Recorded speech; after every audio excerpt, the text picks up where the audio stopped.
नमस्कार। मेरा नाम राज है और आपका मेरे चैनल सीकिंग राज पर फिर से स्वागत है। आज हम बात करेंगे हीलिंग के बारे में। हीलिंग एक ऐसा टॉपिक है जिसके बारे में हम सब ने सुना है। हीलिंग काम करती कैसे है, क्या ये काम करती भी है कि नहीं, और कितने तरह की हीलिंग होती है। आज बात करेंगे इन 3 विषयों पर। तो हीलिंग या एनर्जी हीलिंग क्या होती है? एनर्जी हीलिंग वो होती है जिसमें एक हीलर अपनी ऊर्जा या फिर ब्रह्मांड की ऊर्जा से आपके रोग, आपके कष्ट, आपकी परेशानियां, आपके दर्द, इन सब को हील करता है। एक हीलर बिना छुए, बिना आपको सामने बिठाए भी हीलिंग कर सकता है। आपको बिना देखे भी हीलिंग कर सकता है। उसको डिस्टेंट हीलिंग कहते हैं। बहुत लोग ऐसा कर सकते हैं और ये बहुत वाइडली आजकल प्रैक्टिस किया जाता है और बहुत लोग हीलिंग्स लेते भी रहते हैं समय समय पर। तो हीलिंग काम कैसे करती है? उसके लिए हमें पहले अपने शरीर की बनावट को जानना पड़ेगा। मेडिकल साइंस हमारे स्थूल शरीर यानी फिजिकल बॉडी पे काम करती है। इंटरनल ऑर्गन्स, बाहर की बॉडी, स्किन, इन चीज़ों पे मेडिकल साइंस काम करती है। लेकिन हीलिंग आपके अंदर का सिस्टम भी समझती है। योग और वेदों के हिसाब से आपके टोटल 7 शरीर होते हैं और ज़्यादातर हीलर इनमें से 3 शरीरों पे काम करते हैं। स्थूल शरीर हमारी फिजिकल बॉडी होती है। इसके अंदर एक सटल बॉडी यानी सूक्ष्म शरीर होता है और उसके अंदर एक तुरीय शरीर यानी कॉजल बॉडी। कुछ जगह कुछ तरह का जो योग है वो इन 3 सिद्धांतों पे भी काम करता है और हीलिंग भी इन ही 3 शरीरों पे ज़्यादातर काम करती है। तो ये 3 शरीर क्या होते हैं? तो स्थूल शरीर तो हम अपनी आंखों से देख सकते हैं, तो हमें दिखता है कि ये स्थूल शरीर है। लेकिन रोग सबसे पहले तुरीय शरीर यानी सबसे अंदर बनते हैं और वो रोग, इनको हम अपनी भाषा में, वैदिक में भोग भी कहते हैं। तो ये जो रोग बनते हैं ये उन भोगों की वजह से बनते हैं। इनका जो बीज होता है ये तुरीय शरीर में होता है, वो रिफ्लेक्ट होता है सूक्ष्म शरीर में। तो जो सूक्ष्म बॉडी है ये बहुत कम लोग हैं जो देख सकते हैं, और जो लोग ये सूक्ष्म बॉडी देख सकते हैं ये भी बता सकते हैं कि आपको कहाँ कहाँ शरीर में दर्द है। सिर्फ उस सूक्ष्म शरीर को देख के बता सकते हैं। और अगर सूक्ष्म शरीर में एक बीज आ गया है या एक रेडनेस, एक जगह ये प्रॉब्लम आ गई है, तो स्थूल शरीर यानी फिजिकल बॉडी में भी वो एरिया खराब होना शुरू हो जाएगा। तो हीलिंग से हम सूक्ष्म में जहाँ जहाँ पर हमें खराबी लगती है हम उसे हील करते हैं। जहाँ जहाँ पे हमें लगता है यहाँ रोग बन रहे हैं हम उन्हें एनर्जी देते हैं। जहाँ सेल्स डैमेज हो रहे हैं उनको हम अपनी ऊर्जा से रिवाइव करने की कोशिश करते हैं। जहाँ पेन है वहाँ पे अपनी एनर्जी से उस जगह को ठीक करते हैं, पेन सबसाइड करते हैं। तो हीलिंग ऐसे काम करती है। अब हीलिंग होती कितनी तरह की है, इस सवाल का जवाब ज़्यादातर लोग जानते हैं। एक होता है प्राणिक हीलिंग, एक होता है रेकी हीलिंग, और तीसरा ये हमारा जो साधक होते हैं, जो जाप करते हैं, जो बहुत गहरी साधना करते हैं, ये लोग मंत्रों से और अपनी ऊर्जा से भी लोगों को ठीक कर सकते हैं। जैसे कई सिद्ध गुरु होते हैं, आप उनके ऑरा में बैठ जाइए और धीरे धीरे आप महसूस करेंगे कि आपके रोग कष्ट कम होने लग गए हैं, सिर्फ उनके सानिध्य में, उनके ऑरा में बैठने से। तो हम बहुत ब्रीफली समझते हैं कि प्राणिक हीलिंग कैसे काम करती है।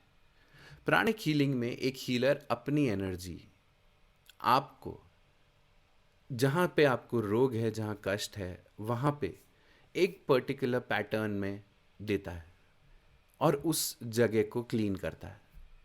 प्राणिक हीलिंग में बहुत सारे लेवल्स होते हैं जिसमें आपको बताया जाता है कि किस जगह पर किस तरह की बीमारी को कैसे हील किया जाता है। तो ये है प्राणिक हीलिंग। और फिर जो नेगेटिविटी आती है उसको ये लोग किसी पानी के बोल में या ऐसी किसी चीज़ में डाल के फ्लश कर देते हैं। ये प्राणिक हीलिंग है। रेकी हीलिंग क्या है? रेकी हीलिंग में भी यही होता है। रेकी हीलिंग में ज़्यादातर टच से होता है। टच करके और सिंबल्स के थ्रू आपको एक पर्टिकुलर तरह की एनर्जी दी जाती है, जो माना जाता है कि कुछ सिंबल्स ऐसे हैं जो एक सिंबल आपको इस तरह हील कर देगा अगर उसको वहाँ रख दिया उस जगह पे जहाँ पे ज़्यादा पेन है। उस तरह से वो रेकी हीलर्स हील करते हैं। वो भी ब्रह्मांड की ऊर्जा एक्सेस करते हैं और आप तक एक पर्टिकुलर पैटर्न में उस ऊर्जा को पहुंचाते हैं, और ये माना जाता है कि उसके बाद वो पेन आपका या वो बीमारी आपकी हील होने लग जाती है। तीसरे तरह की हीलिंग है मंत्रों से और मंत्र की ऊर्जा से। जो जाप की ऊर्जा है उससे एक साधक अपनी ऊर्जा से कैसे दूसरे को हील कर सकता है। इसके लिए आपको ये समझना पड़ेगा कि ये हर जना नहीं कर सकता है, और हीलिंग के लिए बहुत साधना करनी पड़ती है, बहुत ऊर्जा बनानी पड़ती है जाप की। जब वो ऊर्जा आपके अंदर से बाहर फ्लो करने लगती है, इसके बारे में डिटेल में मैं आगे ब्लॉग्स बनाऊंगा, बट अभी फ़िलहाल आप इतना समझिए कि जब ये ऊर्जा बाहर बहने लगती है तो उसी ऊर्जा से किसी को हील किया जा सकता है, क्योंकि हील बॉडी अपने आप को करती है। आप उस जने को अपनी एनर्जी इसलिए देते हैं क्योंकि उसकी अभी वो हालत नहीं है कि वो अपनी ऊर्जा से हील हो सके, तो आप अपनी ऊर्जा उसको देते हैं जिससे वो ज़्यादा जल्दी और इफ़ेक्टिवली हील होता है। हीलिंग के साथ खतरे क्या क्या हैं, और ये हीलर्स के लिए भी है। आप मानेंगे नहीं, लेकिन पिछले 40% क्लाइंट मेरे हीलर्स हैं, जिन्होंने कभी प्राणिक हीलिंग में, कभी और तरह की किसी हीलिंग में पार्ट लिया, किसी की हीलिंग की, और वो बहुत ज़ोर से बीमार पड़ गए और उनको समझ नहीं आ रहा कि उनके साथ हुआ क्या, क्योंकि जो तरीके उनको ग्राउंडिंग सिखाई गई है कि इसको कैसे ख़त्म करते हैं, वो सब करने के बाद भी वो बीमार है।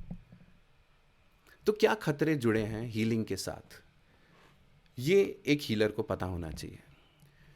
सबसे पहले ये समझना ज़रूरी है कि अगर आप किसी की नेगेटिविटी निकालते हैं तो वो एक कंसाइज्ड एनर्जी फॉर्म है। आप उसे निकाल के सबसे पहले वो आपके अंदर आती है।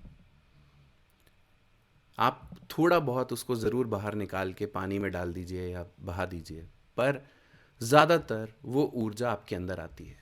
और अगर कोई सूक्ष्म दृष्टि से देखे तो वो देखेगा कि अगर आपने किसी के कंधे का दर्द ठीक किया तो ठीक करने के बाद वो दर्द आपके इसी कंधे पे दिखना शुरू हो जाएगा, और कुछ समय बाद आपको वो दर्द होने लग जाएगा। मुझे एक प्राणिक हीलर मिली जो लेवल 3 पे थी, और उन्होंने किसी का यूरिन इन्फेक्शन ठीक किया, और यूरिन इन्फेक्शन ठीक करके उनको बहुत ऐसा लगा कि मेरा लेवल बहुत अच्छा हो गया है। लेकिन वो ठीक होने के बाद वो यूरिन इन्फेक्शन उस हीलर के अंदर ही आ गया, और उनको 6 महीने लगे उस इन्फेक्शन को ट्रीट करा के ठीक करने में, और उसके बाद उन्होंने हीलिंग नहीं की।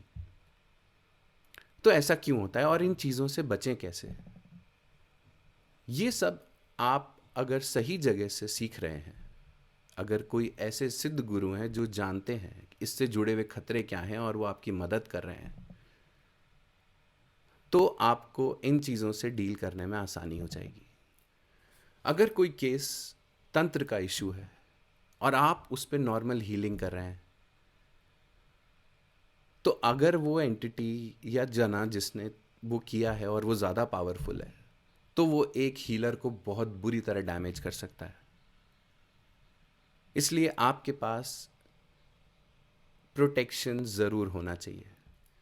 कई केसेस में ऐसा भी होता है कि आपने एक समय पे तो वो रोग हटा दिया, लेकिन वो रोग वापस बनने लग गया, तो आप बार बार उसकी हीलिंग करते रहिए।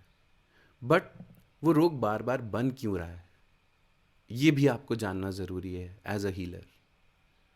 अगर आपने उसको जड़ से निकाल दिया तो वो सबसे पहले एक हीलर के अंदर आता है और फिर वहाँ से वो ख़त्म होता है। और सबको ये ग्राउंडिंग, ये चीज़ ख़त्म करना नहीं आता है। तो इस तरह के बहुत सारे खतरे जुड़े हैं हीलिंग के साथ। तो अगर आप हीलिंग करना चाहते हैं तो आपको एक बहुत अच्छी जगह से ये समझना चाहिए कि हीलिंग की पूरी प्रक्रिया क्या है, और आपको ये जानने के लिए बिल्कुल तैयार रहना चाहिए कि अगर ये रोग हमारे अंदर आएंगे तो हम इन्हें हटाएंगे कैसे। और केवल रोग ही नहीं, अगर आपने किसी की हीलिंग की है तो ऐसा भी हो सकता है कि उसके कुछ भोग, जैसे उसके घर में कुछ लड़ाई होने वाली है या कुछ ऐसी चीज़ होने वाली है, या घर में बहुत झगड़े होते हैं और आपने हीलिंग की और वो झगड़े ख़त्म हो गए, तो ऐसा भी हो सकता है कि वो आपके साथ घटनाएं घटित हों हीलर के साथ। उनका तो हो गया, पर वो घटनाएं हो सकता है आपके साथ घटित हों। ये धीरे धीरे पाइल अप होता है, शुरू शुरू में नहीं आता है। हीलिंग करते हुए मुझे 4 से 5 साल हो गए हैं, और ये सब खतरे जितने भी मैंने आपको बताए हैं, ये सब मैंने अपने साथ प्रत्यक्ष रूप में होते हुए देखे हैं।